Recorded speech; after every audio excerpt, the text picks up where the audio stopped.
the moment we blindly adopt a religion or a political system or literary dogma, we become automatons.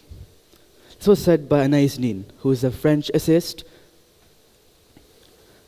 I'm Sundaram, and today I'm going to talk about a very deeply intriguing and important aspect of human nature, the rationality of human reasoning. Now, this sounds a bit contradicting, isn't it? I mean, reasoning is basically about rationality, and the rationality of human rationality doesn't make much sense. It's paradoxical. While we humans like to think ourselves as very logical creatures, governed by logic and reason always. But the reality is far more complex. The very faculties that are supposed to help us navigate this world lead us astray. When I was young, about 5 years ago, I had a love for airplanes. Therefore, I used to watch a lot of documentaries and movies on airplanes. One of them was called Aircraft Crash Investigations. As the name suggests, it's about aviation disasters. And watching this documentary caused a lot of nightmares, where I was the first officer in a crashing airplane.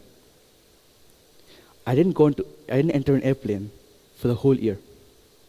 You see, my rationality clouded my judgment. The fact is that over 900 aircrafts are above us right now, and almost none of them crash.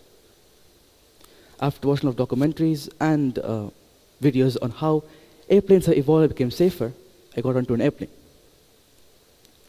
Another situation where I lost my objectivity was when I wrote a very difficult Olympiad. Therefore, I expected every question to be really hard in this Olympiad. So when there was this easy question, I got it right initially, but then my rationality kicked in, made me overthink, and I got it wrong at the end. I was devastated. I mean, if I just controlled my rationality, I would have gotten a higher rank. I would have achieved something.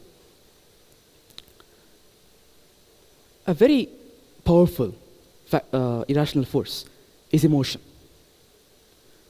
As humans, we like to think ourselves as rational beings, but emotions often guide our decisions more than we care to admit. The reason why surgeons are not allowed to operate on their own loved ones is because of their emotional attachment to them. They're overwhelmed by emotions and they're not objective, they're nervous.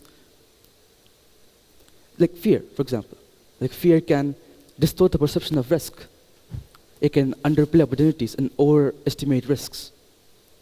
The fear that I'll do something embarrassing caused me to be very introverted for many years. Another significant factor of irrationality is the social and cultural norms by which we operate. We humans are social creatures. Therefore, our thinking is heavily influenced by the norms, values, and expectations of the group we belong to. This can cause conformity or groupthink, where the individual suppresses their own judgment, their own hypotheses, their own ideas, to align with the ideas of the group. Take, for instance, investors, stock market. They don't make decisions based on data or statistics, but based on people around them.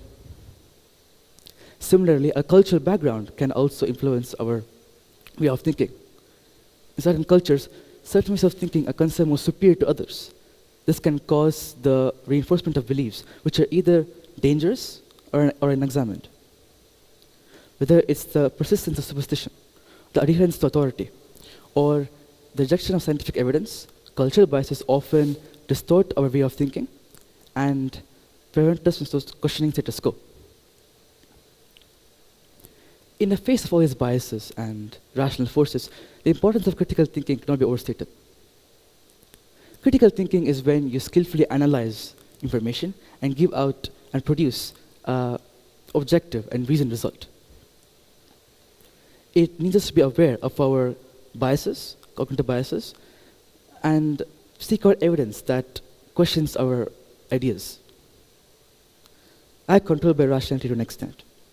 And this has caused me to get an international rank of 31, the same Olympiad I previously mentioned. You see, controlling irrationality and being more objective can cause you to do things that you never thought you could. In the end, this is not something to be despaired over. It's a lesson to be learned. With knowing that we are rational, knowing that we can be more rational, we can approach the world in a more rational, more objective way, and strive for a better future. Thank you.